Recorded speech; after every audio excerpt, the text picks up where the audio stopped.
지난번에 슬라이드를 이게 PPT를 못 봐서 제가 보니까 조회수를 보니까 그래도 한 꽤 많은 수가 들어가서 봤더라고요. 우리가 상상했던 잘생긴 젊은 하인 잭 이렇게 입었고요. 이런 느낌이었고, 그다음에 이제 엄마 아빠. 예, 느껴지시죠? 인물을 보라는 게 아니라 옷에서 느껴지는 삶의 고단함을 좀 보세요. 그 다음에 이게 잭의 주인이었던 젠틀 계층. 그 다음에 이거는 이제 전통 귀족 계층이에요. 젠틀보다 더 원래 중세시대부터 계속 귀족이었던 훨씬 화려한 게 보이실 거예요. 예, 그 나름 그래도 좀 검소하고 실용적이고, 예, 여기 막 이렇게 막 좀 과하게 화려하고 사치스럽죠? 네, 지난번에 설명했지만 17세기 초반에 동인도의 회사가 벌써 설립됐었고, 식민지 개척 1620년에 미국의 그 청교도들이 타고 간 배가 처음 닿은 게 1620년이고요. 그러니까 17세기에는 내내 16세기부터 해갖고 식민지 개척이 활발하게 일어날 때고요. 바깥 세상에 대한 관심이 증가하고 있을 때고, 청교도 혁명 그때도 얘기했던 17세기 중반에 있었고, 그다음에 18세기 초반, 17세기 후반부터 18세기 후반 가면 Enclosure Movement라고 해서 농촌 경제가 바뀌기 시작해요, 시스템이. 그다음에 이제 명예혁명, 아까 얘기한 17세기 중후반 들어서면서 왕을 데려오면서 바깥에서 절대 왕정으로 돌아가려는 듯한 왕을 쫓아내고 딴 왕을 데려오면서 입헌군주제 기틀이 갖춰졌다고 그랬죠. 그다음에 이제 증기기관 발명이 이미 18세기 초에 일어나요. 그래서 산업화되기 시작해요. 그렇죠?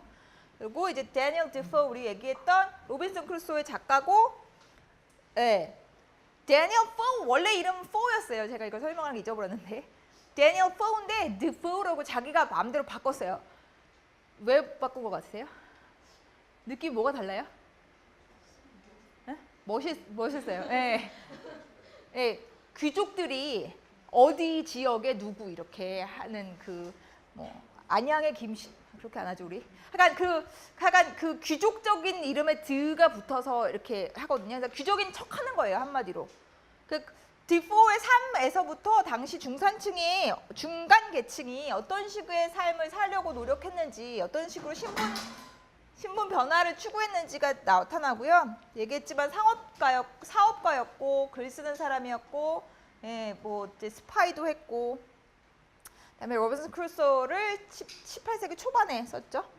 그리고 그때 얘기했던 Rise of the Middle Class 하면 중간 계층이 상승할 때였고, 저거를 제가 설명 안 했었는데, 그 중간 계층, 소위 약간 여유가 있는, 귀족처럼 놀고 먹진 않지만 그래도 적당한 생산 활동을 하면서 그래도 여가 시간이 좀 있는 요새 우리 같은 사람들이 많아지면서, 요새 우리 같은 현상이 하나 더 있었으니 커피 하우스가 엄청 유행을 해요. 그래서 1739년에 런던에만 551개가 있었대요. 커피라는 것도 처음 들어왔고 커피 하우스라는 것도 처음 있던 때예요. 공공장소에서 사람들이 뭔가를 마시면서 얘기를 하고 떠든다. 있을 수가 상상도 못 해봤던 그런 장소이고 그런 개념인데, 그게 18세기 중반 가면 저렇게 흔해졌어요. 저게 왜 중요하냐면 저기서 이제 사람들이 의견을 주고받거든요. 문화가 동질화되기도 하고 정치적 의견이 형성되기도 하고, 그것이 나라 전체에 영향을 미치기도 하는 거죠. 그리고 18세기 초에 테틀러라는 최초의 잡지가 발간돼요. 우리가 얘기했듯이 로빈슨 크루소 같은 것들이 잡지에 다 이렇게 연재됐던 작품들이에요.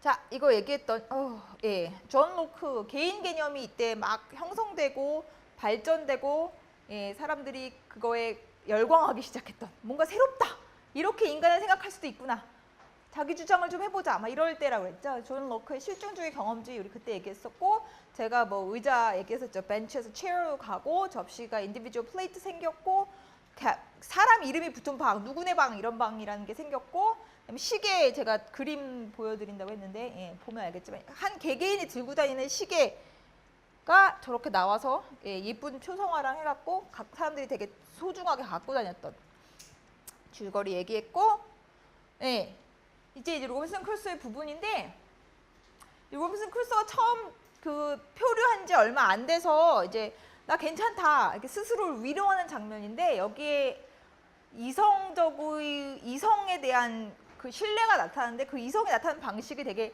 재밌어요. 보면 이제 내가 생각보다 괜찮은 처지다라는 걸 하려고 쓰는 거예요. 정리를 해보는 거예요. 우리 뭐 가끔 하듯이. 그래서 왼쪽에는 안 좋은 거, 오른쪽에는 좋은 거 이렇게 식으로 썼다고 했는데 그걸 어떻게 표현되냐면 장부의 차변과 대변처럼. 영어가 더 쉽더라고요. 저는 like debtor and creditor.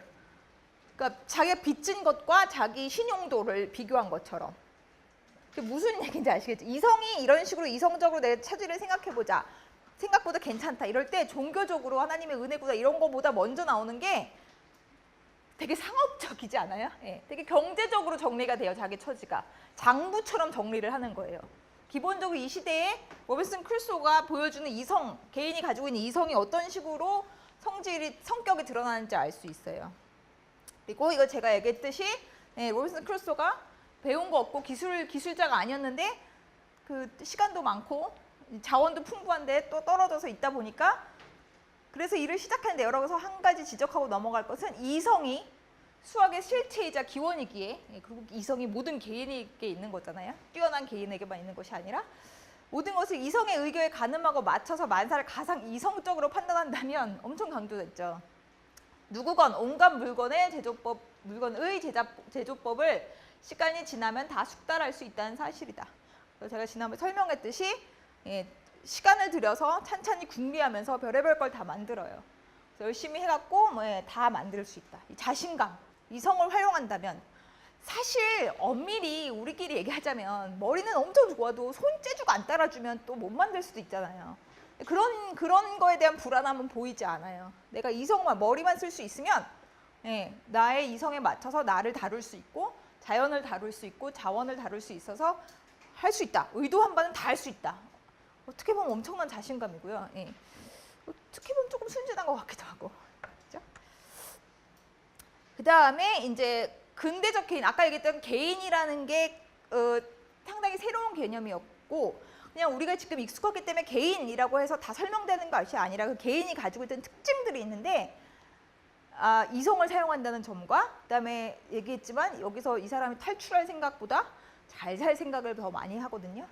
그래서 나중에 이 사람이 표현하는 것이 나는 내가 즐길 수 있는 것은 모두 갖고 있었기에 아무것도 탐할 일이 없었고 영지 전체를 소유한 영주였으며 내가 소유한 이 땅 전체의 왕 내지는 황제라고도 할 수 있었다.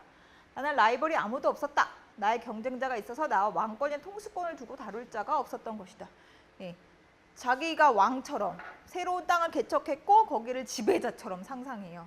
그러니까 중간 계층이라고 하지만 사실 꿈꾸는 거가 약간 그렇게 뭔가 완전히 새로운 걸 꿈꾸진 않아요. 지배자, 정복자가 되고자 하는 꿈을 꾸는 것이 로빈슨 크루소라는 개인이에요. 여기 산지 한참 됐을 때예요. 제가 지난번에 23년 살았다고 그랬죠, 섬에서. 8년이에요. 죄송해요. 어쨌든 20년 넘게 산 다음에 이제 만족한 채로 하는 얘기예요. 내가 이렇게 잘 살고 있었다. 그리고 이제 로빈슨 크루소가 얘기했지만 여러 가지 가치들이 이제 충돌해 가면서 개인이라는 개념을 만들어가는 과정을 보여주는데 로빈슨 크루소가 항상 하는 얘기는 입버릇처럼 하는 얘기는 이제 내가 아버지 말을 안 들어서 하나님이 벌하셔서 내가 이 무인도에 갇혔다는 얘기를 매일 해요. 그리고 이렇게 되고 보니 돈이나 이런 세상적인 물질은 참 가치가 없다는 얘기를 말로는 많이 해요. 근데 여기서 나타나는 이런 모순적인 모습들이 사실은 정말 로빈슨 크루소가 추구하는 게 뭔지를 드러내는 장면들인데 말은 그렇게 하는데 여기 보세요. 돈을 보고서 혼자 미소를 지으며 큰 소리로 이런 말을 했다. 이 마약 같은 놈아, 너를 어디에 써먹겠냐. 나한테는 아무 가치가 없으니 땅에 떨어져 있는 것도 집어올 필요가 없지 않느냐. 이렇게 한 다발 쌓여있은들 저기 칼 한 자루보다도 값어치가 없는 터. 도대체 너를 써먹을 방도를 모르겠으니 그냥 그대로 거기에 놔둘 것이고 건져줄 만한 물건들이 아니니 바닷속으로 가라앉아라. 길게 얘기했잖아요. 이게 이제 그 공식적인 입장이에요. 근데 보세요. 그러다 다시 생각을 해보고서는 이 돈들을 가져가기로 하고 범포 한 조각에 모두 둘둘 말아 챙겼고 말은 이렇게 있을 있는 거 사 이렇게 얘기해놓고 공식 다 챙겨서 가요. 근데 이게 어떤 상황이냐면 로빈슨 크루소가 난파당 나간 다음에 자기가 타고 있던 배가 표류당한 채로 섬의 해안에 좌초돼요. 사람은 하나도 안 살아남았는데 거기 들어가서 각 필요한 것을 샅샅이 꺼내오는 중인 거예요. 당연히 총이랑 화약 같은 중요한 거를 다 꺼내오고요. 다른 것도 다 필요한데 그러니까 이 사람 말대로 지금 섬에 자기 혼자 떨어져 남았는데 돈이 왜 필요하겠어요. 그리고 이 배가 지금 밀물이 들어오면서 배가 점점 물속으로 기울어가는 상황이에요. 그러니까 목숨 걸고 지금 그 물건을 꺼내오는 입장이거든요. 그러니까 이 돈을 그냥 이렇게 땅에 떨어지는 거 정말 이렇게 그래도 혹시 모르니까 이게 아니라 자기 목숨을 걸고 지금 위험한 상황에서 큰 노력을 들여서 위험 부담을 감수하고 돈을 꺼내오는 거예요. 그러니까 말이랑 행동이랑 되게 지금 심각하게 안 맞는 상황이에요. 예, 그리고 나중에 사실 이 돈으로 이 돈을 또 도로 챙겨서 섬에서 나가게 됐을 때 잘 뒀다가 도로 챙겨서 나와요. 그래서 그동안 또 돈의 가치가 또 증가해 있었겠죠. 예, 그래서 뭐 약간 수지 맞았어요. 네, 그러니까 이런 걸 잘 봐야 돼요. 되게 경제적인 인간이에요. 로빈슨 크루소가 섬에 혼자 있지만. 이거 제가 지난번에 설명했던 그 자기를 목숨 걸고 자기의 탈출을 도와준 줄이라는 애를 그 고민은 해요. 또 항상 또 입은 살아 있어서 로빈슨 크루소가 여기 보면 내가 자유를 되찾는데 그리도 충직하게 도움해준 아이의 자유를 팔아당긴다는 것이 꺼림칙해서였다. 그러니까 그 양심이 아예 없는 건 아니고요. 도덕적인 사고가 있어요. 그러니까 얘 때문에 내가 자유를 얻었는데 얘는 노예로 판다는 게 누가 생각해도 좀 그렇잖아요. 그건 또 있어요. 내가 꺼리는 이유를 말하자 현장 그 타당성을 수긍하여 중재안을 제시했는데 이게 문화 차이가 아니라 그냥 모든 사람이 인정할 수 있는 문제점이었다는 거죠. 근데 이제 그 아이가 기독교로 개종한다면 10년 뒤에는 자유의 몸이 되게 해준다는 각서를 써준다는 것이어서 이 조건을 받아들였고 주리 또한 선장을 따라가겠다는 의사를 표시했기에 나는 선장에게 아이를 넘겼다. 약간 이렇게 도덕적으로 이렇게 갈등이 좀 있고 이래도 되나 싶다가도 꼭 그냥 자기 할 거네요. 결국은 그래서 돈을 받고 애를 넘긴 거예요. 그러니까 그 무슨 이렇게 중간에 설명들이 있던 갈등이 있던 심리적 갈등이 있던 끝에 보면 로빈슨 크루소는 항상 이득을 봐요. 이게 우리가 보기에 요새 생각하는 인간관이랑 맞으면서도 문제시 돼야 되는 점인 것 같아요. 도덕적인 개인이라기보다 되게 경제적인 인간이에요. 이 사람에게 가장 결국 궁극적으로 이 사람에게 살아남는 건 경제적인 이유들이에요. 그리고 나중에 이제 종 주리를 넘겨준 거에 대해서 다시 한번 되돌아보는 때가 있는데 그때 내가 잘한 거였을까? 양심적으로, 도덕적으로 과연 내가 이래도 되는 것인가를 생각하는 게 아니라 얘기했죠. 브라질에서 플랜테이션 농업을 하는데 일손이 부족한 거예요. 그래서 나는 내 종 주리를 넘겨준 게 잘못한 이름을 그때보다 더욱 절감해야 했다. 그죠? 그래서 일손이 부족해서 노예를 더 사러 나가는 거예요. 그러다가 표류를 당하는 거거든요. 자, 이게 그리고 아까 얘기했지만 로빈슨 크루소가 항상 얘기하는 건 내가 아버지 말을 잘못 안 들어서를 항상 후회해요. 보면 여러분이 직접 보셔도 알겠지만 아빠가 나가지 말라고 했는데 우리 아버지가 배 타지 말라고 했는데 만족하고 살라고 했는데 자족하라고 했는데 거역했다. 그래서 내가 벌 받아서 이렇게 했다. 근데 이제 문제는 마지막까지 얘기했죠. 로빈슨 크루소의 제일 마지막까지 나이가 꽤 들어서 중년이 돼서도 또 탐험을 나가요. 그러니까 말이랑 행동이랑 일치를 안 한다고 그랬는데 그 정도가 좀 심해요. 자기가 잘못한 건 아버지 말 안 듣고 뛰쳐나간 거였다고 그랬는데 끝까지 계속 뛰쳐나가는 삶을 살아요. 그러니까 정말 로빈슨 크루소가 잘못한 게 아니라는 거죠. 그죠? 그게 이렇게 정말 때려 고쳐야 되는 그런 일이 아닌 거예요. 작가가 보기에.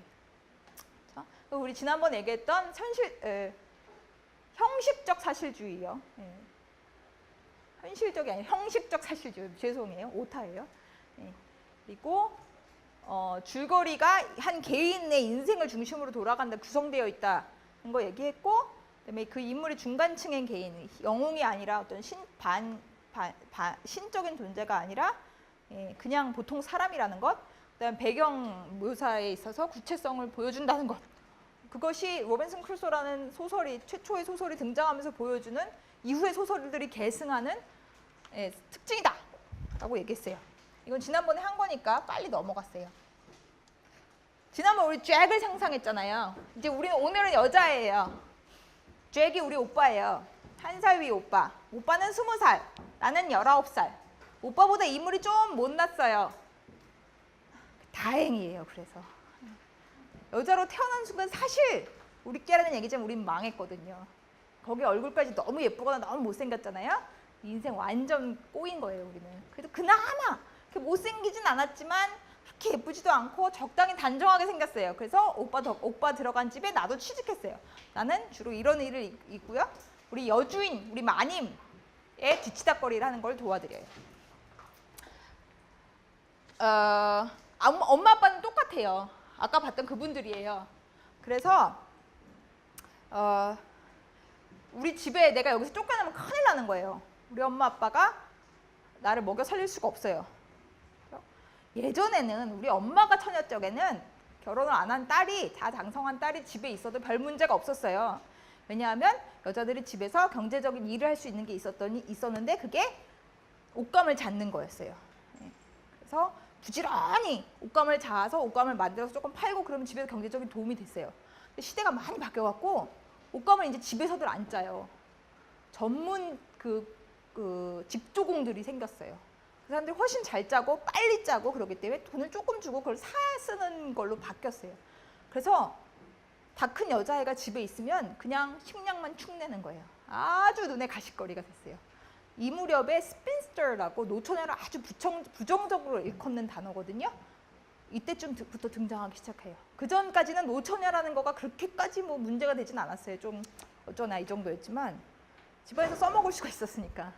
근데 요 무렵 메리가 19, 18, 10대가 들어서면서부터 노처녀는 아주 지미이고 부정적으로 보여져요. 최대한 노처녀가 안 돼야 돼요. 근데 아까 19이라고 했잖아요. 조금 늦었어요. 거의 막차예요. 시집 못 가면 큰일 났는데 우리 오빠 같은 남자를 만나서 하이 노릇을 하는 좀 건실한 남자를 만나서 같이 돈을 모아서 사는 게 메리가 할 수 있는 최고의 꿈꿀 수 있는 최고의 미래예요.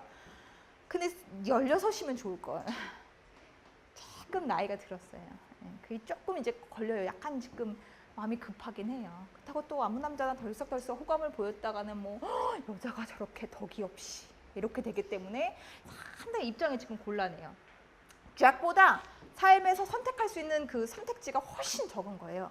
그리고 아까 얘기했죠. 너무 예뻐도 곤란하다. 일단 너무 예뻤잖아요. 우리 마나님이 나를 잘랐어요. 왜냐하면 우리 주인마님 눈에 내가 들면 어쩌려고. 그죠? 실제로 이 시기에 그 중상계층에서 약산의 집이었던 걸로 기억하는데 그 주인 마님이 자기 집에 있는 청소하는 하녀랑 자기 남편이랑 눈이 맞았다고 생각했어요. 실제로 눈이 맞은 건 아니었는데 의심했어요. 이 여자가 약간 의부증이 있어갖고. 그래서 고발했어요. 그래서 하녀가 잡혀갔어요. 근데 그 시대가 여러분 이 시대가 뭐 이렇게 사법 절차가 있어서 약자가 그런 일 없다라고 뭐 항변한다고 될 문제가 아닌 거예요. 남편은 남편대로 약간 민망하니까 가만히 있었고 여자 하녀는 뭐 아무도 귀 기울여 들여주지 않고 그래서 바로 감옥으로 간 다음에 거의 사형 직전에 종신형 비슷하게 말도 안 되는 엄청난 형을 받았어요. 근데 이 여자가 역사에 남아서 제가 그 이야기를 아는 이유는 어차피 거기서 죽느니 그 젊은 여자였기 때문에 식민지로 보내자 해서 호주로 여자들이 부족해서 호주에서 마치 로빈슨 크루소가 자기 섬에 여자들이 부족하니까 이제 남자들을 위해서 여자들을 실어 보내듯이 여러 가지 보급품들 보내는데 죄수들 중에서 여자들을 데리고 가거든요. 어차피 여기서는 영국에서는 미래가 없는 사람들이니까 거기에 뽑혀간 거예요. 이 여자가, 이 하녀가. 그래서 호주에 가서는 잘 먹고 잘 살았다는 이야기가 역사적으로 남아있어요. 근데 그러니까 이런 여자애들이 까딱해서 주인 마님 눈에 살짝 벗어나면 뭐 찍소리도 못하고 항변 한번 제대로 못하고 그렇게 되는 거예요. 그리고 뭐 요새는 호주가 좋은 데잖아요. 호주 한번 가보는 게 저도 소원인데. 근데 그때는 그 학자들마다 다 하는 얘기가 있어요. 모두 공통적으로. 그때 호주로 보내지는 건 요새로 치자면 화성으로 보내지는 거랑 똑같아요. 화성, 달도 아니고 화성. 그러니까 다시 못 돌아올 것이고 정말 너무 영원히 낯선 곳이고 살아남을 수 있을지 없을지 너무 그 가능성이 희박한 곳이고 그런 데로 보내진 거랑 다름이 없는 거예요. 그러니까 그런 존재인 거예요, 메리가. 그래서 너무 예쁘지 않은 건 다행이라는 거고요. 우리가 보겠지만 파멜라는 되게 예쁘거든요. 근데 캐밀라는 너무 예뻐서 이제 그 성공하는데 그 성공하기가 쉽지가 않거든요. 그래서 이제 그래서 만약에 정말 메리가 너무 예뻤다. 그래서 주인 마님이 의심해서 나를 감옥에 집어넣었다. 그래도 큰일이지만 정말 주인 마님이 마님은 나이스하셔서 뭐 네가 예쁜 게 네 죄냐 하고 참아줬는데 정말로 주인 마님이 우리 남자 주인이 나를 이렇게 찝적였다. 그러면 그것대로 내 신세는 완전히 망가지는 거예요. 일단 뭐 급이 낮으니까 첩대우를 해주거나 이러지 않아요. 네, 그 페멜라도 나오지만 건드렸다. 그럼 다 내 잘못이에요. 내가 부도덕해서, 내가 순결하지 못해서 내 인생 망가지는 거예요. 어떤 남자가 나를 거들떠보겠어요. 나는 완전히 망한 거예요. 집에서 쫓겨나지 않으면 다행이지만 남자들이 또 대배 찝쩍거린 다음에 지가 양심에 찔리면 쫓 찾아내잖아요. 그러면 그 도시 비밀인간 가서 창녀 노릇밖에 못하는 거고요. 뭐 쫓겨나지 않는다 해도 사람들이 손가락질하고요. 동네에서 살 수가 없어요. 우리 여주인이 나를 안 쫓아내도. 남자분은 아무런 흠이 되지 않아요. 남자가 그럴 수도 있지 뭐. 돈도 많고 잘 나가고 잘생긴 남자 주인인데 뭐 예쁜 하녀가 오락가락 하다가 뭐 꼬리를 쳤나 보지 뭐. 이렇게 되는 거예요. 아주 위태위태해요. 신세 망치기 너무 좋은 조건들이 많아요. 그냥 보통 건실하게 살기가 정말 힘들어요. 지금 이 메리 같이 우리 같이 부모님이 가난하게 태어나면. 그리고 우리가 알지만 부모님이 돈이 많지가 않잖아요. 내가 지금 월급을 쫙해서 지금 집에 보내줘야 되는 상황이라고요.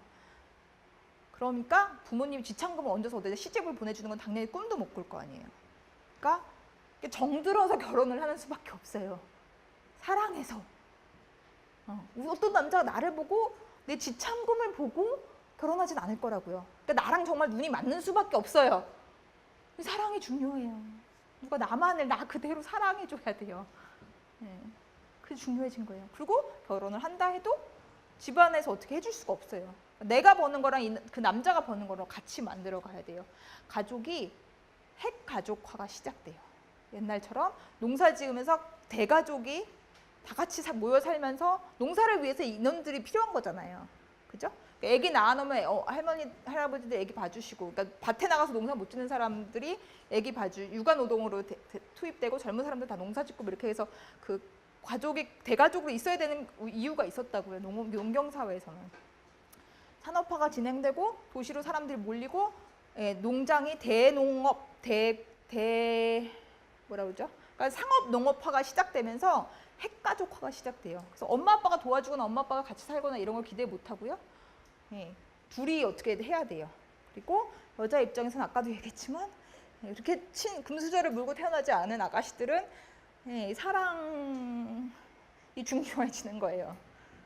18세기 이후에 로맨틱한 소설. 우리도 다 아는, 요새도 드라마에서 맨날 나오는 재벌집 남자가 나는 별로 이쁘지도 않고 성격도 안 좋고 공부도 잘하는데 어쩌다 나한테 반해. 그리고 이유는 딱 하나야. 이렇게 나를 대한 건 네가 처음이야. 이런 거. 그죠? 그런 이야기가 이때부터 이미 아까 잭이 꿈꾸던 판타지랑 다를 수밖에 없어요. 상황이 다르니까. 배는요, 여자는 배 타면 재수없다고 난리 나는데요. 식민지에 보급품으로 갈 때나 간신히 태워주죠. 부정 탄다고 얼마나 난린데요. 근처도 못 가게 하는데요. 다른 방법이 없어요. 삶을 어떻게 잘 읽어나갈 수 있는 옵션이 없어요, 여자들이. 그래서 더 이제 절실하게 그런 걸 꿈꾸게 되는 거예요. 그래서 잭이 로빈슨 크루소의 환상을 꿈꿀 때 메리는 페멜라의 환상을 꿈꾸는 거예요. 잘생긴 젊은 부자가 나를 사랑하는 거죠. 그 방법밖에 없는 거예요. 자, 여기 아까 얘기한 그리고 메리는 글을 쓸 줄 알아요. 교육이 보편화되기 시작해서 어깨너머로든 해서 글을 읽을 수 있는 여자들이 좀 늘어나요. 그리고 집에서 또 장부정리 및 이런 걸 시키려면 큰 집에서 하인들한테 글을 좀 가르쳐야 편해요. 부려먹기가 편하잖아요. 심지어 뭐 오늘 할 일 이렇게 칠판에 적어놓고 나가려고 해도 읽을 줄 알아야 하인들이 보고 할 거 아니에요. 그러니까 기본적인 필요에 의해서라도 독자층이 글을 읽을 수 있는 사람들이 늘어나요. 문맹률이 떨어져요. 그다음에 아까 했죠. 결혼의 중요성 및 의미 변화. 가족 제도가 바뀌기 시작하고 여자들이 집에서 할 수 있는 역할이 변화되면서 다른 의미를 가지게 되고요. 노처녀 아까 얘기 스펜스터 아주 부정적인 존재가 되고요. 하나 더. 근데 이제 그 메리는 일을 해야 되니까 튼튼한 게 좋은데요. 메리 말고 메린의 주인집은 이제 할 일이 별로 없는 거예요. 엄마들이 집에서 마나님이 집에서 일을 안 해도 되잖아요. 하인들도 많고. 그다음에 그때도 얘기했지만 세탁기니 이런 기초적인 작동 기계들이 전동으로 돌아가는 건 아니지만 이렇게 발로 민다든지 해갖고 그런 기계들이 갖춰지기 시작해요. 그러니까 한마디로 가사 노동이 그 총량이 좀 줄어요. 여유 시간들이 좀 생겨요. 그러면 나타나는 게 뭐냐면 힘 좋고 튼튼한 여자를 바라는 걸 예뻐 보이다가 뭔가 새 시대에 맞게 약간 가냘프고 이렇게 바람만 불어도 쓰러질 것 같고 창백한 피부에 아마 허리랑 손가락이랑 다 너무 가늘고 뭔가 충격을 먹으면 후딱 기절을 하고 이런 여자들이 인기를 끌기 시작해요.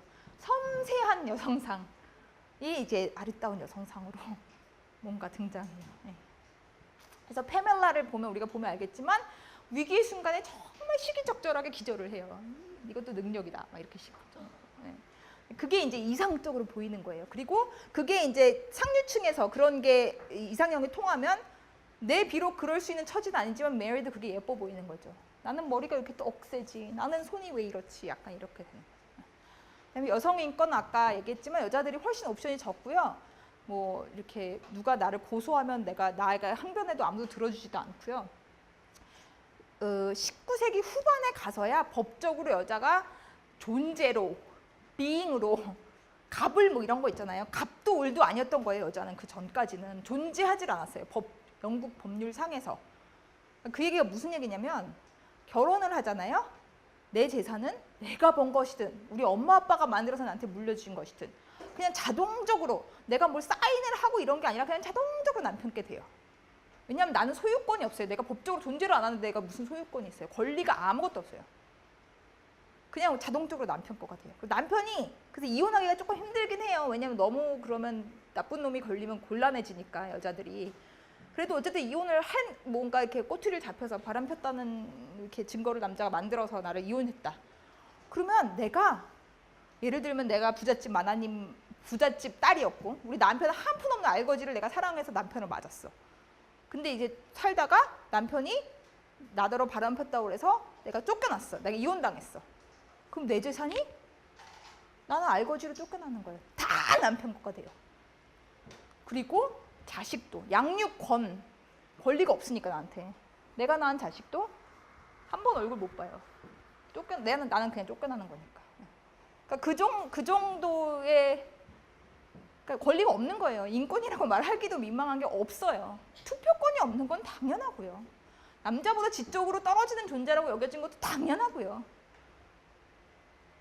뭐 약간 이렇게 뭐 도덕적으로 더 문란하고 뭐 이런 거 당연하고요. 아까도 얘기했지만 우리 남자 주인이 나한테 찝쩍거려도 다 내 부도덕이에요. 근데 어디서 많이 들어본 얘기죠. 우리나라 뭐 가부장 제도에서는 약간 비슷한 현상이 다 나타나요. 근데 어쨌든 그런 시대였어요. 그러니까 더 조심해야 되는 거예요. 여자들이 선택지도 없고 음신의 폭이 없고 그런 시대에 메리 같은 독자들이 열광한 파밀라라는 책을 쓴 사람이 이 사람이에요. 되게 중후한 아저씨 같죠. 근데 이 아저씨가 그 여성 심리를 묘사 잘하기로 유명한 분이에요. 그래서 뭐 여자친구들도 많았다고 하고요. 이렇게 인상으로 판단하시면 안 돼요. 되게 섬세하셔요. 그리고 직업은 프린터 퍼블리셔고요. 디포보다는 훨씬 그래도 나름 순탄 업앤다운이 좀 적은 삶을 살았죠. 인쇄업자였고 이 사람이 창시하고 이 사람 덕분에 전 유럽에 엄청난 인기를 끌었던 게 서간체 소설이에요. 페밀라가 글을 쓰는 것처럼. 근데 이제 라이벌이 있었으니 이건 그냥 여러분 재미삼아 들어주세요. 소설의 아주 초기부터 이렇게 소설이 다양해요. 로빈슨 크루소 같은 작품도 있고 페밀라 같은 작품도 있는가 하면 페밀라라는 작품을 시비를 걸어서 말도 안 된다. 사실적이지도 않을 뿐더러 사기다. 이렇게 해서 시비를 걸어서 헨리 필딩이라는 작가가 그 패러디 작품을 써요. 심지어 페밀라의 남동생이 나오는 이야기를. 그래서 비꼬는, 실컷 비꼬는 얘기를. 그래서 사실주의 말고도 소설의 시작점에는 다른, 우리가 요새 보는 소설의 다른 풍성한 흐름들이 많이 있긴 있어요. 우리는 사실주의 집중해서 볼 거지만. 자, 이게 제목이에요. 파밀라. 그 부제목이 있는데 or virtue rewarded. 1740년. 로빈슨 크루소보다 조금 뒤에 나왔죠. 그 로빈슨 크루소가 너무 좀 수준이 떨어진다, 유치하다 라고 보는 사람들은 파밀라를 최초의 소설로 보기도 해요. 조금 훨씬 형식적으로 세련되졌거든요. 일단 서관체 소설이라는 건 형식이 복잡하다는 얘기잖아요. 파밀라가 마치 부모님한테 편지를 쓰는 거를 우리가 이렇게 어떻게 몰래 읽는 것처럼 소설이 진행되거든요. 형식 자체가 조금 더 복합적인 거죠. 근데 이 제목에서 여러분 되게 작가의 의도가 근데 되게 막 선명하게 느껴지지 않나요? 페밀라는 작가 개인의 이름이고 우리가 봤듯이 별 볼 일 없는 중간 계층 개인의 이름이고요. 주인공의 이름이고 근데 그 교훈이 제목에 벌써 막 꾸역꾸역 들어가 있어요. Virtue rewarded. 덕이 있었더니 보상을 받았다. 그리고 이게 또 얘기하면서도 씁쓸름하고 화가 나는 얘기지만 여성에게 있어서 덕은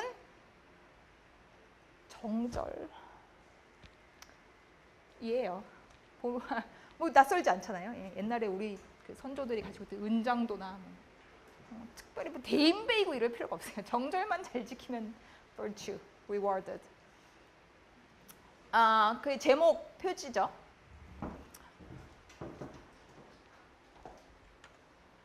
이게 이제 시작하는 부분이에요. Dear father and mother. 그래서 편지인 것처럼 편지인 척 하고 시작돼요. 어머니 아버님께. I should be quite destitute again. 제가 이거 번역을 로빈슨 크루소는 했잖아요. 좀 시간이 많이 걸려서 그냥 가져왔어요. 그냥 같이 읽으면서 제가 대강 설명을 드릴게요. 그래도 되겠죠? 나중에 번역 올려놓을까요? 번역 책도 있긴 있을 건데. 그렇죠? For destitute, 여기 destitute이 엄청 지금 절실하고 절박한 상황이다. 아무것도 없는 상황이다. 이런 뜻이잖아요. And forced to return to you and my poor mother who have enough to do to maintain yourselves. 여기서 나오는 게 내가 여기서 지금 쫓겨나게 생긴 것 같고 분위기가 내가 그리고 엄마 아빠한테 가면 큰일인 게 느껴지죠. 엄마 아빠 지금 당신들 입에 풀칠하기도 힘든 상황인데 엄마 아빠 집에 돌아가야 되게 생겼다. And as my lady's goodness had put me to write and cast accounts, 쓰는 걸 가르쳤어요. 보니까 이 주인 마님이. 그리고 cast accounts, 산수를 좀 가르쳤네요. 장부 정리 시키려고. And made me, 죄송합니다, a little expert at my needle, 자수를 좀 할 수 있는 거예요. 옷감 짜는 게 아니라 자수.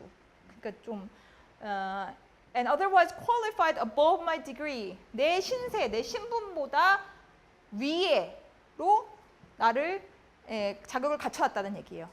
그러니까 하녀인데 하녀들이 하는 빨래하고 옷 만들고 뭐 이런 잡다한 이런 일을 했어야 되는 애인데 주인 마님이 얘를 잘 봐서 고상한 것들을 가르친 거예요. 상류층 아가씨들이나 할 법한 것만 가르친 거예요. 그러니까 얘가 사실 쓸모 있는 하녀가 아닌 거예요. 지금 이 상황은.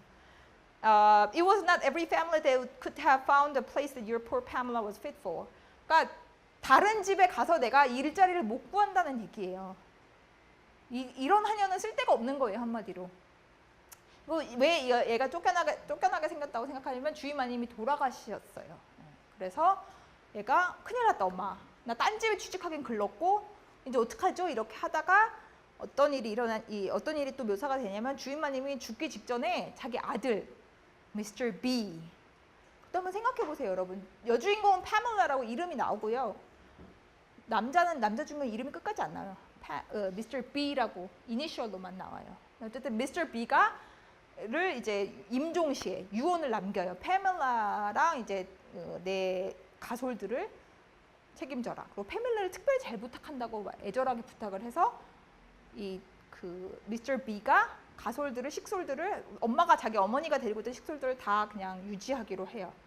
근데 페밀라가 너무 예쁜 거죠. 페밀라 몇 살일 것 같아요? 그러니까 메리가 19인데 좀 늦었다 그랬잖아요. 페밀라는 막 모든 것이 지금 완벽하게 예쁘고 나이도 완벽하고 막 이렇거든요. 그럼 몇 살일 것 같아요? 16살? 그럴수만 해도 좋았을 걸. 15이에요. 줄리엣이 여러분 로미오와 줄리엣의 줄리엣이 14살인 거 아시죠? 예, 예. 15이에요. 그리고 여기에 이제 작업이 들어갔다는 게 나와요. 예, 그 미스터 B가 작업을 시작했어요. 그래서 예나 지금이나 초기에는 선물 공세를 펼쳐요. 보면 Since my master gave me more fine things. Fine이라는 게 여러분 뭔지 알겠어요? 여기서는 특히 고급스러운 것들이에요. 그러니까 명품으로 얘한테 주는 거예요. He called me up to my lady's closet and pulled out her drawers. He gave me 2 suites of fine Flanders lace head cloths. 그러면서 줄줄 나오는 게 신발 주고요. 그 신발에 대한 묘사예요. 실크 슈즈. 여러분 알겠지만 고급 뭐죠? 패브릭 그 옷감이잖아요. 실크가 아무나 신을 수는 안 되고 이때는 또 더구나 중국에서 건너서 무역을 해서 들어오는 비단이었으니 얼마나 비쌌겠어요. 근데 비단 신발 그러니까 마나님이 신으시던 거죠. 마나님이 어디 또 흙땅에 발을 디딜 일이 있으셨겠어요. 대리석이나 딛고 다니셨지. 그러니까 가능했던 비단 신발을 얘한테 주는 거예요. 이 한연대. 그리고 근데 신발에 대해서 막 여기 버클이 은 버클이 껴있다는 둥. 남자들이 보면 요새 쇼핑에 관심 없는 남자들이 보면 뭐 저런 걸 다 묘사하고 앉아있어 할 법한 일이에요. 근데 그때도 얘기했지만 이런 걸 묘사하는 것이 사실주의 형식의 힘이거니와 두 번째 여기서 뭐가 느껴지냐면 물건에 대한 관심 이런 사치품 이런 게 흔하던 시절이 아니었다가 이제 막 흔해졌다고 얘기했죠. 무역을 통해서 이제 막 낯설고 이런 낯선 제품들이 막 들어오던 때예요. 그러니까 여기에 이거를 읽는 것만 해도 그 당시 독자들은 오 약간 이런 느낌이 있는 거예요. 마치 우리가 예를 들면 여학생들 알겠지만 미용실에 가서 내 돈 내고 뭐 평생은 아니라도 한동안 살 일 없을 것 같은 명품 잡지를 보면서 오 이러는 느낌. 막 다이아몬드 반지 이런 거 예쁜 거 사진 보고 와 하듯이 그런 느낌으로 지금 묘사되는 거예요. 그리고 하나 더, 뭐 스타킹도 주고요. 보면 이제 코르셋 같이 치마 이렇게 부풀리게 하는 것 그런 것까지 줘요. 그러니까 속옷까지 막 준 셈이에요. 그래서 요 뒤에 보면 페밀라가 막 얼굴 빨개져갖고 우리 남자 주인님인데 왜 이러지? 그러니까 남자 주인님이 너 왜 그러냐고 내가 뭐 여자애들이 스타킹 안 신는 거 모를 것 같아? 막 이러면서 이렇게 나와요. 수작을 거는 거죠. 근데 여기에 마나님이 매우 발이 작았다고 나와요. 그죠? 근데 신발이 just fit for me. 딱 내 사이즈라고. 비단인 것도 모자라서 발이 작아요. 실용게 막 튼튼하게 막 빨래지고 나가서 빨래하고 이런 여자가 아닌 거예요. 발 쬐끔해갖고 비단신 신고 비단신에 은색 장식 들어있는 거 신고 이렇게 나나나 이렇게 계시는 분이어야 되는 체형을 타고나신 거예요. 페밀라는. 그냥 하녀가 아니에요. 그 상류층스러운 아이라는 걸 되게 강조해요. 처음부터 강조돼요. 페밀라는 그러나 자신의 위치를 지키는 겸손한 아이임에도 불구하고 이게 막 강조돼요. 그러니까 나중에 그 일어난 일에 대비하는 것 같은 느낌이 좀 있죠. 여기 이게 페밀라가 얼마나 겸손하고 자기 위치를 아는 아가씨인지 나오는 부분이에요. 미스터 저비스가 하녀 장이에요.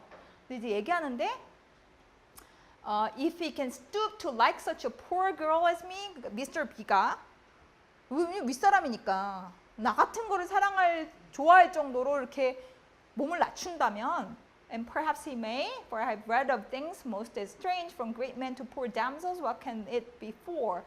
여기 또 들어간 게 의미심장해요. 페밀라가 책을 읽었어요.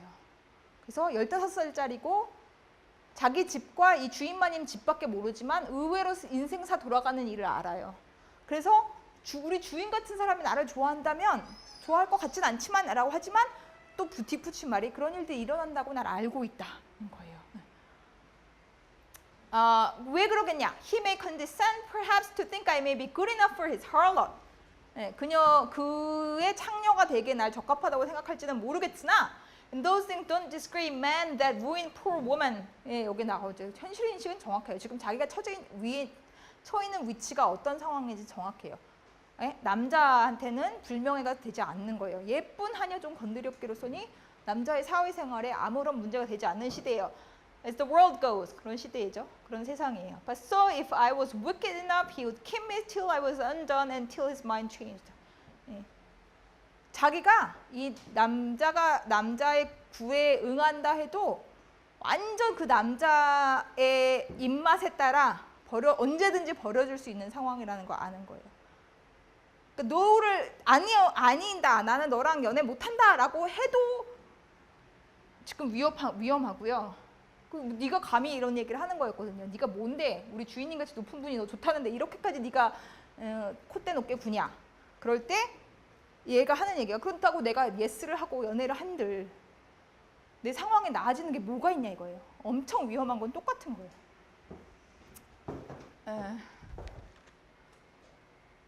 그리고 이게 이제 페멜라가 이 얘기를 하고 엄청 혼나요. 주변 사람들한테. 다른 한여장이나 미스터 B가 이 오만한 것, 이 버르장머리 없는 것 하고 혼나요. But oh sir, my soul is equally of equal importance with the soul of a princess. 겸양적이었고 자기가 자기가 하녀인 걸 알고 우리 주인이 나를 심지어 좋아하는 것도 몸을 낮춘다는 표현을 쓰는 앤데 영혼만은 딴 건 몰라. 내 지위 낮은 건 나도 안다. 하지만 나의 영혼은 공주의 영혼과 동등하다. 당찬대가 있는 게 사실이에요. 그리고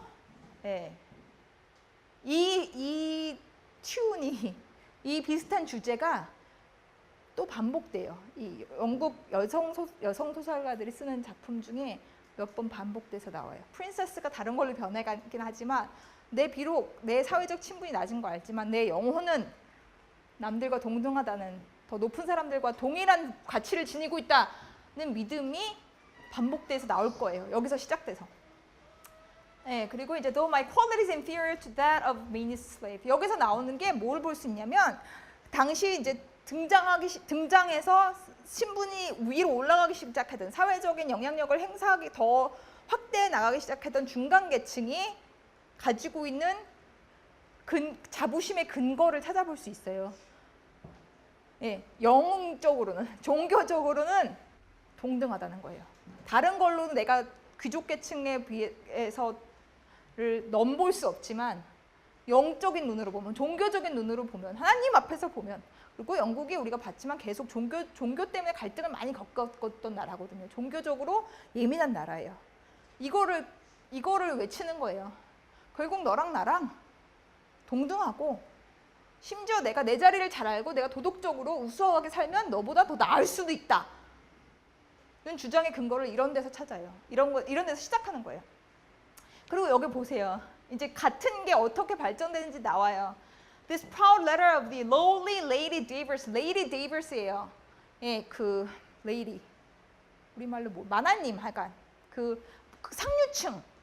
미스터 B의 여동생인지 누나인지 그렇거든요. sister인데 그러니까 계급이 말도 못하게 높은 분이에요. Against the high-minded Pamela. 근데 lowly라고 그 마나님을 부르고요. 마님을 부르고요. 자기는 high-minded라고 해요. lowly, I say because she could stoop to such a vain pride. 왜냐하면 왜 천하다고 감히 귀족 부인을 그렇게 불렀냐면 교만해서. 그리고 I am too proud ever to do the like. But once more pray I be kept from the simple pride of a high estate. 자기는 친분도 낮지만 거기에 맞춰서 겸손한 마음을 가지고 있기 때문에 높다. 귀족 부인은 교만하기 때문에 낮다. 그러면 뭐 너도 네가 하이라면서 이렇게 끈이. 네.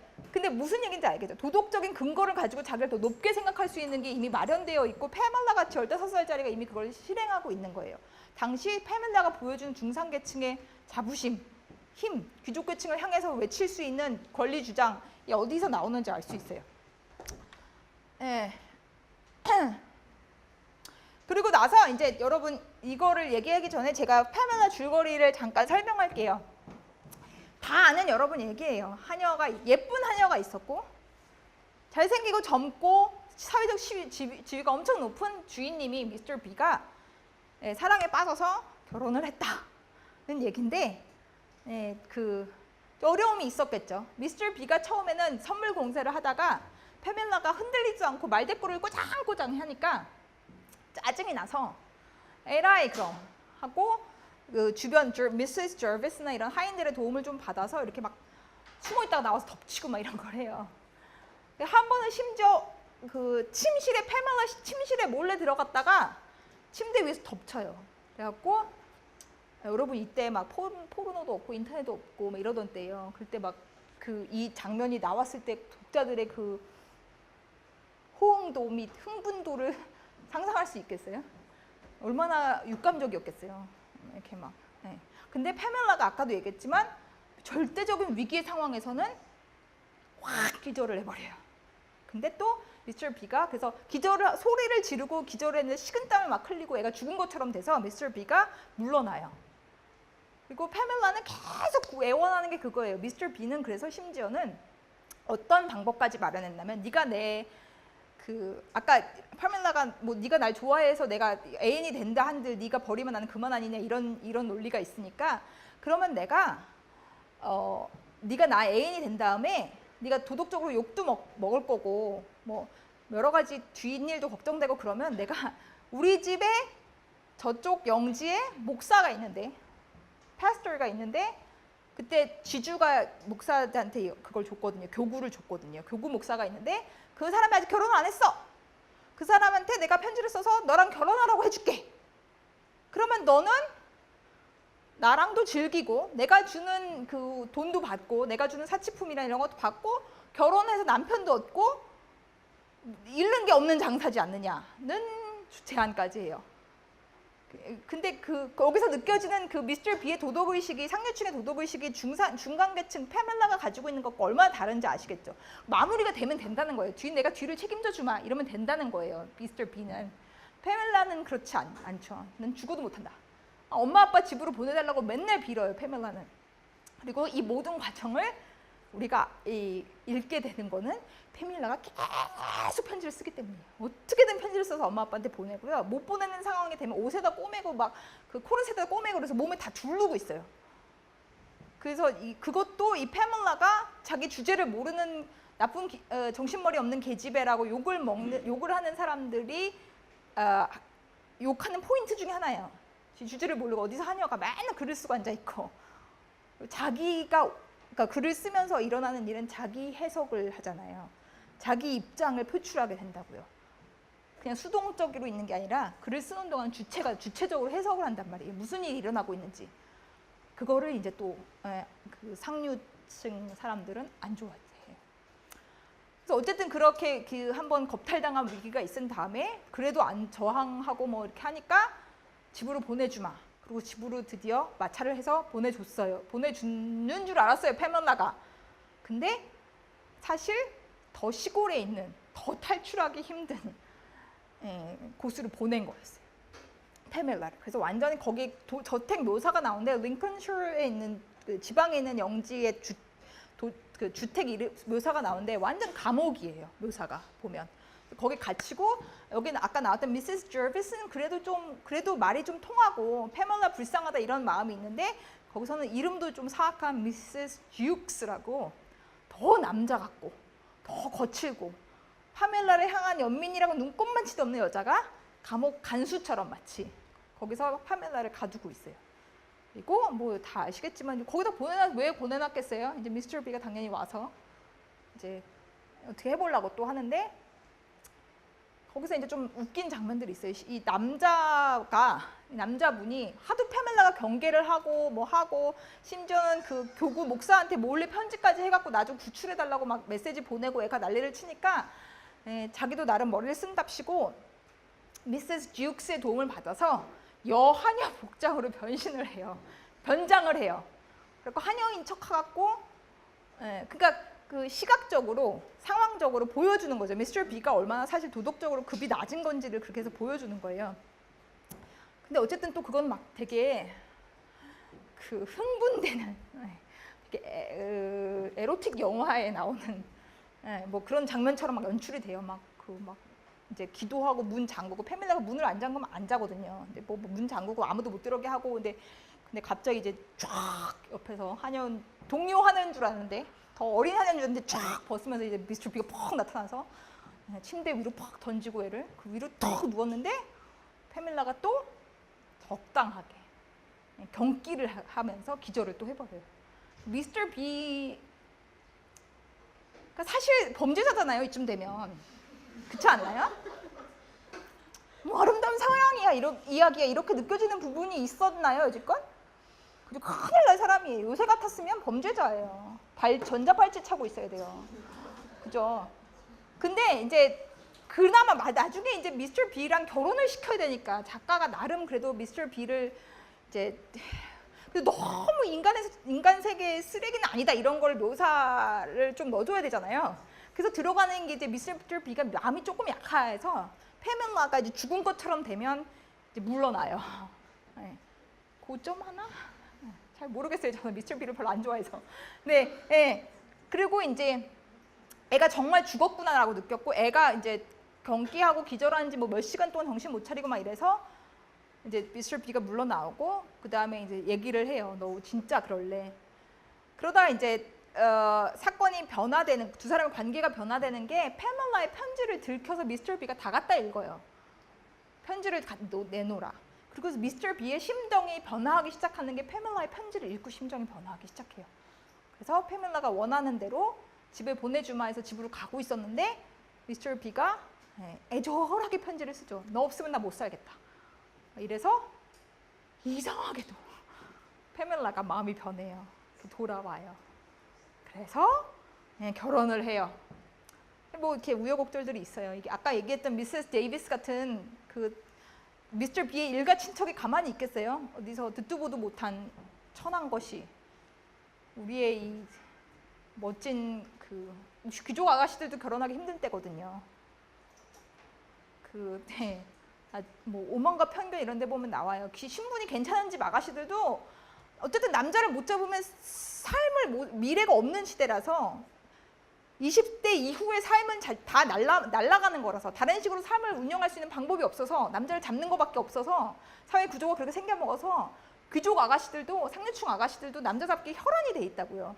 근데 미스터 B처럼 젊고 건강하고 잘생겼고 신분도 좋고 부자인 남자가 귀족들 사이에서도 지금 막 싸워서 가져가야 될 판에 어디서 천한 것이 데려갔다 그러니까 이제 막 뒤집혀요. 그래갖고 막 페밀라한테 막 이거 사 저거 사 막 부르는 아줌마들 쳐들어와서 막 혼내기도 하고요.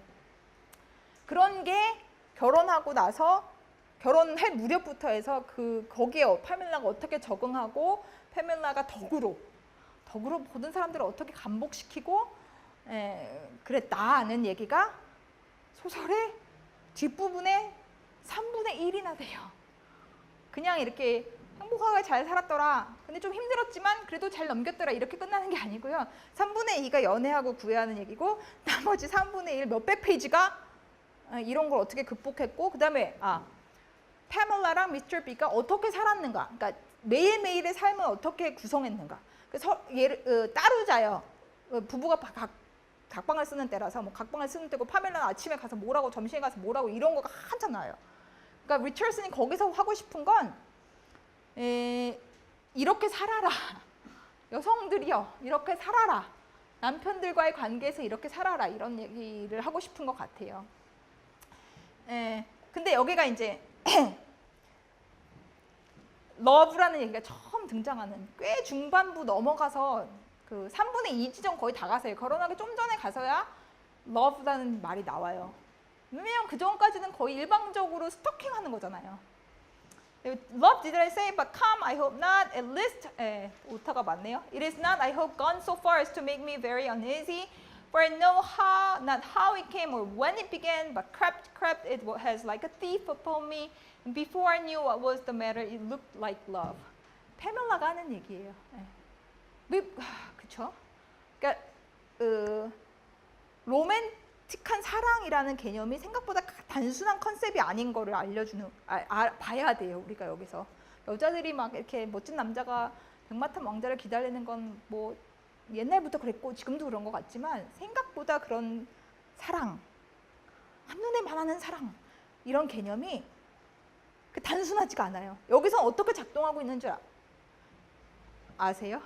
모르죠. 여기 컨텍스트 보니까 여기서 어디 나오면 미스터 B가 돌아오라고 페멜라한테 그랬을 때 자기가 그 수모를 겪고 그 난리를 치고 엄청 고생하고 간신히 이제 자유의 몸이 됐는데 돌아가면서 하는 얘기예요. 사랑이라고 설명하는 거예요. 근데 설명이 안 되는, 자기도 좀 그렇잖아요. 리처슨도 보기에도 맨날 그렇게 고생만 하고 막 미스터 B 정신 차려라 막 이러다가 갑자기 사랑하나 봐 이러니까 설득력이 떨어지잖아요. 그러니까 이게 는 거예요. 언제 시작됐는지 모르겠는데 문득 정신 차려보니 사랑하고 있더라. 이렇게 사랑을 하기도 해요. 그리고 요새도 많이 그렇게 하죠. 그게 그런 일이 없는데 그랬다는 게 아니라 그런 식으로 묘사되는 방법, 그런 식으로 사랑을 설명하는 방식이 여기 이용됐다는 거예요. 그렇게. 그리고 신분 간의 사랑, 파밀라가 계속 그랬잖아요. 이 신분 차이 너무 크다. 넘을 수도 없고 넘어서도 안 된다. 그걸 넘을 수 있게 하는 장치로 그게 설명되는 거예요. 사랑하니까, 사랑한다니까. 거기에 뭔가 더 토를 못 달게 하는 그런 개념적인 장치로 사용된 거예요. 낭만적인 사랑이. 그래서 그거를 봤으면 했고요. 또 하나 조금 그냥 그 낭만적인 사랑이라는 게 이렇게 딱 뭔가 모든 거의 해결의 열쇠처럼 포장되어서 등장했지만 설명이 다 안 됐다고 모르겠어요. 여러분 읽어보면 느끼실 거예요. 저도 그렇게 느꼈고 그때 독자들도 그렇게 느꼈어요. 그래서 아까 얘기했던 헨리 필딩이라는 사람이 파멜라는 사기꾼이다 그러면서 이제 패러디 소설을 썼다고 했잖아요. 파멜라가 사실 다 알고 있었고 파멜라가 막 그렇게 순진한 여자가 아니거든요. 아까도 보셨지만 자기 창녀처럼 취급당하다가 버림받는 거 아는 애거든요. 뭘 모르는 막 험순진무구한 애는 아니에요. 근데 이제 그래서 헨리 필딩이 보기에는 파멜라가 완전 위선자인 게 온갖 순진한 척, 착한 척, 이쁜 척은 다 했지만 사실 알고 있었다는 거예요. 공식적으로 결혼으로 이 남자를 잡지 않으면 어차피 자기 위치는 위태하다는 것. 그리고 일생에 한 번 올까 말까한 기회라는 걸. 미스터 B라는 사람이 자기한테 이렇게 집착하니까. 그래서 계획적으로 정말 나 순결이 막 목숨 걸고 지켜야 되는 나의 순결 이게 아니라 이게 자기 자산임을 알고 활용해서 했다고 그 당시 사람들도 충분히 해석할 수 있었고 그러면서 그 작품도 심지어 썼다는 거죠. 그 낭만적인 사랑이 따단 나타나는 순간 왕자님이 나타나고 잘생긴 분이 나타나고 뒤에서 후광이 쫙 비치고 음악이 쫙 깔리는 순간 모든 게 해결되지 않는다는 거예요. 우리는 적어도 더 그 이면을 생각해야 돼요. 왜 그 장면에서 그렇게 되는지를 생각해 봐야 돼요. 그 관습이 그 문학적 장치가 이미 여기서 등장하지만 그리고 이후에도 계속 활용되지만 그게 있을 때 정신을 바짝 차려야 돼요. 우리는 뭔가를 감추려고 하는 걸 수 있거든요. 혹은 뭔가 다른 거를 그걸로 설명해서 무마시키고 넘어가려는 수가 있거든요. 이 다음에 일어나는 변화 중에 하나가 미스터 B가 파멜라보다 당연히 윗자리고 남편이니까 또 더 윗자리잖아요. 그래서 뭐 이래라 저래라 하는 건 그런데 뭐 어차피 윗사람이니까. 근데 이제 좀 낯설게 느껴지는 건 제가 처음 봤을 때 가당치도 않다라고 생각했던 건 미스터 B가 도덕적인 훈계를 파멜라한테 해요. 너 이제 상류층의 부인으로서 이렇게 살아라. 자비심을 가지고 가난한 사람들을 대해라. 뭐 이렇게. 그래서 누가 누구한테 라고 저는 처음에 생각했었어요. 근데 그게 먹히고요. 웃기지가 않아요. 왜냐면 그 남편이라는 지위가 미스터 B를 변신시키기 때문에 다르게 생각돼야 하기 때문에. 그리고 우리는 보고 웃을지언정 그리고 그 당시 독자들은 보고 코웃음을 쳤을지언정 적어도 페멜라의 세계에서는 그게 그 가장의 도덕적 권위는 완전히 인정하는 거예요. 거기 엎어지고 시작해요. 근데 이렇게 얘기하면 파밀라의 반전 결말 하나 얘기해 드릴게요. 이렇게 얘기하면 생각할 수 없었을 것 같은. 맨 마지막에 어떤 일이 있냐면요. 미스터 B가 자기가 더 젊었을 때 이렇게 와일드한 연애를 하나 해서 혼외 자식이 하나 있네. 그래서 혼외 자식이 있다는 걸 파밀라한테 밝혀요. 이 파밀라니까 어머 세상에 얼른 데리고 오세요. 내가 가족의 품에서 그 아이를 사랑으로 키우겠습니다. 이렇게 해서 걔가 오기로 됐다. 그래서 이 가족은 완벽한 행복 속에서 아주 이상적인 가족의 모습으로 살게 됐다. 그리고 이제 파밀라의 엄마 아빠가 오세요. 그러니까 이제 편지를 쓸 일이 없으니까 이제 소설이 끝나는 거예요. 그렇게 하고 끝나요. 그래서 재밌기도 하고 이후의 소설들에 엄청난 영향을 끼쳤고 또 당대 사회의 문제가 아닌 것처럼 포장하고 많이 했지만 무슨 문제들이 있었는지가 드러나게 돼 있었어요. 질문 있나요? 파밀라를 이렇게 오래 떠들 생각이 아니었는데 제가 파밀라를 좀 귀여워하는 작품이라. 질문 없어요? 지금 로빈슨 크루소랑 파밀라를 우리가 직접 읽질 않아요. 그래도 얘기해야 되는 이유는 영국 소설의 시작점에서 영국 소설의 큰 특징들과 다루는 큰 문제들의 맥을 짚었고 그게 반복되는 점들이 변화되지만 또 반복되는 지점들이 많기 때문에 이걸 본 거예요. 이걸 잘 기억하셔야 되고요. 우리가 다음번에 읽을 사일러스 마너는 100년 후의 일이에요. 1661년 작품인가? 거의 100년 뒤의 작품이고 100년 동안 한 번 시작한 산업화는 갈수록 가속도가 붙는 거 아시죠? 사회가 너무너무 많이 변했어요. 그래서 완전히 다른 세상이지만 여러분이 그 흔적들을 볼 수 있을 거예요. 어떤 문제의식과 어떤 주제의식과 어떤 소설적인 형식들이 어떻게 발전됐고 어떻게 반복됐는지 볼 수 있을 거예요. 19세기 여러분 다 아시지만 해가 지지 않는 영국의 시대고요. 전 세계에서 가장 강력한 국가였고 가장 땅이 넓은 나라였고 여기 여러분 사진 보이신지 모르지만 이게 다 유리예요. 1851년에 이미 유리로 만든 거대한 궁을 만들어서 수정궁이라고 불렸어요. 크리스탈 팰리스. 600만 명이. 당시로 600만 명이에요. 유리로 치면 이제 인구 중에 3명에 1명은 갔다는 얘기 우리나라에서 만약 했다면. 그러니까 걸을 수 있고 그러니까 당장 임종 침대에 누워있지 않으면 다 갔다는 얘기가 있을 정도로 싸게 개방을 했었고요. 그래서 하여간 국민 중에 3분의 1은 다 갔다는 수정궁인데 거대한 건물을 철제 건물인데 유리로 마감을 했어요. 그러니까 지금과 19세기 이때의 차이가 요때와 리처슨의 시대 100년 전의 18세기와 19세기 차이보다 적어요. 무슨 얘기인지 알겠죠? 2016년과 1851년의 차이가 요거보다 요 100년보다 차이보다 적다고요. 이 시대보다 물론 우리도 엄청 많이 변했죠. 하지만 따지고 보면 사회 구조나 산업 구조나 이런 걸로 보면 이 전보다 이후의 변화가 더 작게 느껴질 정도라고요. 그렇게 많이 변했다고요. 그리고 이미 이때는 철도가 다 놓였어요. 얘기했지만 철도를 사람들이 타고 여행하던 때고 여러 번 보시면서 느꼈겠죠.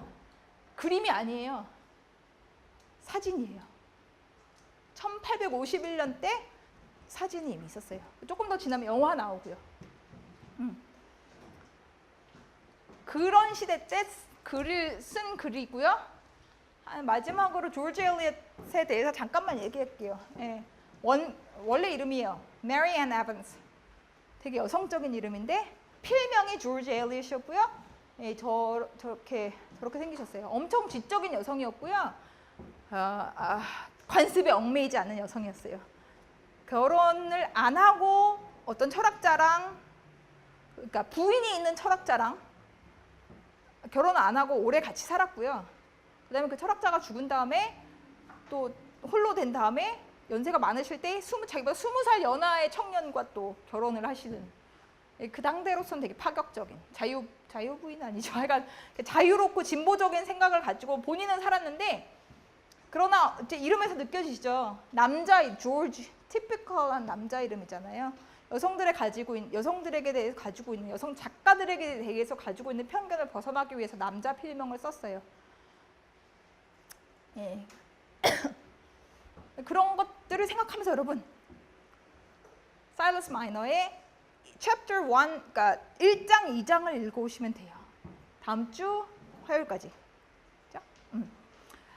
제가 지난번에도 말씀드렸지만 약간 지루할 수 있어요. 문장이 150년 전 글인가요? 근데 한번 속도가 붙으면 한번 익숙해지면 속도가 날 거고요. 그리고 1, 2장이 유난히 조금 별 사건이 없어요. 뒤로 갈수록 좀 사건이 많아지니까 또 더 재밌어질 거예요. 질문할 거 있으면 가져오시고요. 영 죽어도 해석이 안 된다 이런 거 가져오시고요. 이번에는 라이팅 리스폰스 페이퍼 토픽을 안 줄 거예요. 왜냐하면 다음 주 화요일 날 우리 여기서 같이 써보고 제가 요령을 알려드리고 이렇게 해라 라고 여러분이 다 감을 잡은 다음에 그 다음에 추석 동안 읽어서 숙제로 해올 수 있게. 그러니까 다음 주에는 읽어만 오시면 돼요. 사일러스 마너의 1, 2장. 질문 있나요? 그래요. 수고하셨습니다.